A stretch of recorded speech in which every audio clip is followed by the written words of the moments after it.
ในตอนเช้าวันที่ 2 ตุลา 2025ที่สโมสรนครแก้วสอนพรหมวิหารห้องการศึกษาธิการและกีฬานครได้จัดพิธีเฉลิมฉลองวันครูแห่งชาติวันที่ 7 ตุลาคมรอบ31 ปีวันที่ 7 ตุลา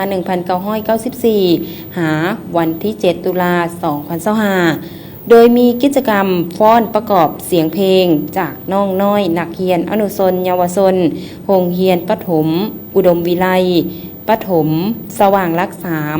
และมัธยมต้นสุนันทา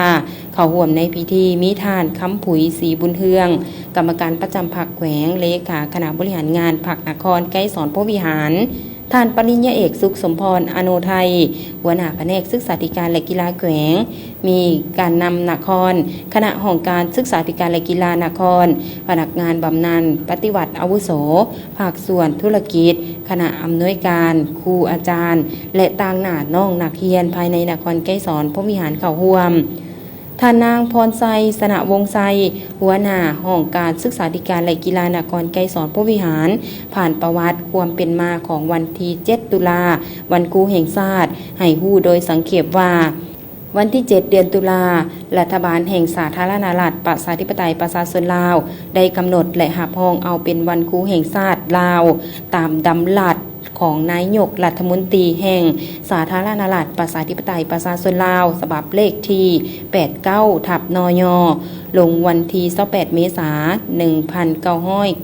1994และระบุไว้ในกฎหมายว่าด้วยการศึกษาฉบับปรับปรุงมาตราที่92ในศตวรรษที่14เจ้าฟ้างมกษัตริย์องค์ธรรมอิฐของลาวได้นำเอาศาสนาพุทธเข้ามาเผยแพร่เฮ็ดให้ประเทศเฮามีวัดวาอารามซึ่งถือว่าเป็นโรงเรียนแห่งธรรมอิฐสำหรับเด็กน้อยลาวเพื่อห้ามเรียนเขียนอ่านเป้าหมายสูงไปกว่านั้นแม่นส่งลูกเข้าไปบวชหรือเป็นสังฆลีอยู่วัดภายหลังพวกลาเมืองขึ้นฝรั่งได้มายึดครองลาวในปี 1893 เป็นต้นมาพวกเขาเจ้าบ่ได้เอาใจใส่ถึงการขยายโรงเรียนอยู่ในประเทศลาวเพราะเท่าใดมาถึงปี 1905 ทั่วประเทศได้มีโรงเรียนเพียงแต่2 แห่งคือหลวงพระบางและเวียงจันทน์คนลาวที่ได้เข้าเรียนแม่นมีน้อยในจำนวนดังกล่าวได้มีคนลาวซื่อเท่าคำได้เรียนจบป .6ปี 1907 เท่าคำได้เข้าเรียนหับการอบรมครูซึ่งถือว่าเป็นครั้งทำอิฐในประวัติศาสตร์ของชาติลาวที่ได้มีการจัดอบรมครูภายหลังการอบรมสำเร็จมาถึงวันที่ 7 ตุลา 1907 เท่าคำเริ่มเป็นครูสอนย้อนพวกลาเมืองขึ้นฝรั่งเห็นอิทธิพลของพระสงฆ์ในเวียกงานการศึกษาพวกเขาจึงหันนโยบายเพื่อผันขยายโรงเรียนให้กว้างออกกว่าเก่าด้วยรูปการเปิดให้มีโรงเรียนสร้างครูสงฆ์ขึ้นในปี 1907 ที่วัดจันทร์ซึ่งประกอบมีพระสงฆ์50 กว่าองค์ได้เข้าเรียนเท่าคำก็เป็นครูสอนอยู่โรงเรียนสร้างครูสงฆ์แห่งนั้นย้อนจิตใจหักษาของนายครูคำในเวลาซิดสอนอยู่โรงเรียนสร้างครูสงฆ์นายครูคำได้เอาใจใส่ศึกษาอบรมให้พระสงฆ์ที่จะเป็นครูให้มีความหักชาติลาวเพื่อบ่ให้ชาติลาวเสื่อมเสียเป็นชาติฝรั่งย้อนพระสงฆ์ได้รับการศึกษาอบรมอยู่ในโรงเรียนคือเส้นนั้นภายหลังที่พวกเพิ่นจบการอบรมครูแล้วก็ได้มีพระสงฆ์หลายองค์บ่ยอมไปเป็นครูเพื่อรับใช้นโยบายการศึกษาของพวกลาเมืองขึ้นฝรั่งมาถึงกลางเดือนพฤศจิกายนปี 1920 ขบวนการต่อสู้ของประชาชนลาวนำโดยนายครูคำได้ระเบิดขึ้นอยู่เวียงจันทน์การต่อสู้ได้ดำเนินไปอย่างหุนแหงครูคำได้ถูกพวกฝรั่งจับและนำตัวไปขังคุกภายหลังถูกคุ้มขังได้ระยะหนึ่ง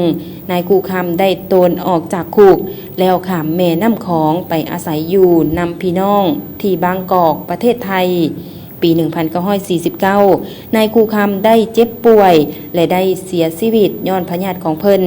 อยู่ที่วัดศรีธารามประเทศไทย พื่อเฮ็ดให้ความสำนึกถึงคุณงามความดีของครู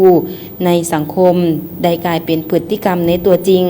จึงมีความจำเป็นต้องกำหนดให้มีวันครูแห่งชาติลาวโดยกำหนดเอาวันเข้าหับราชการเพื่อเป็นครูของนายครูคำซึ่งแม่นครูผู้ที่มีสัญชาติลาวคนทำอิฐและกำหนดวันที่7ตุลาเพื่อเป็นวันครูแห่งชาติลาววันครูแห่งชาติลาวได้ถูกประกาศใช้ตั้งแต่วันที่7ตุลาปี 1994 เป็นต้นมาจนฮอดปัจจุบันโอกาสนี้ท่านคำผุยศรีบุญเฮืองกรรมการประจำพรรคแขวงเลขาคณะบริหารงานพรรคนครไกรสอนผู้วิหารก็ได้มีคำเห็นฝากความเยี่ยมยามถามข่าวและความสามัคคีหักแพงไปถึงคณะพรรคคณะนำของการศึกษาธิการและกีฬาผู้บริหารสถานศึกษาทันแถวพนักงานครูอาจารย์ถูกสั้นถูกสายทางภาครัฐและเอกชนในทั่วนครไกรสอนผู้วิหารที่ได้ประกอบส่วนอย่างตั้งหน้าเข้าในเวียกงานของตนจนมีผลสำเร็จพร้อมนั้นก็ได้เรียกห้องมายังทุกภาคส่วนในทั่วสังคมเฉพาะผู้บริหารสถานศึกษาทางภาครัฐและเอกชนจงเพิ่มทวีความรับผิดชอบต่อหน้าที่เวียกงานของตนให้สูงขึ้นปฏิบัติกฎหมายระเบียบการด้านการศึกษาพัฒนาสถานศึกษาให้มีคุณภาพและได้มาตรฐานพ่อแม่ผู้ปกครองนักเรียนจงพร้อมการสุขยู่ส่งเสริมให้ลูกหลานที่อยู่ในเกณฑ์อายุเข้าเรียนตามสถานศึกษาทางก่อนวัยเรียนสามัญศึกษา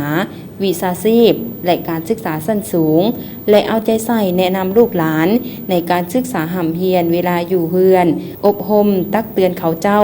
ให้เห็นความสำคัญของการศึกษาที่มีต่ออนาคตของตนเองครอบครัวสังคมและประเทศชาติเน้นให้ครูอาจารย์จงเพิ่มทวีความเอาใจใส่ในการศึกษาอบรมและค้นคว้าหลักสูตรการเรียนการสอนใหม่เรียนรู้นำใช้เทคโนโลยีข้อมูลข่าวสารเพื่อสนับสนุนการเรียนการสอนปรับปรุงรูปแบบเทคนิคและวิธีการจัดการเรียนการสอนที่สร้างสรรค์เอานักเรียนเป็นใจกลางและให้นักเรียนปฏิบัติตัวจริงให้หลายๆเพื่อให้สอดคล้องกับสภาพการใหม่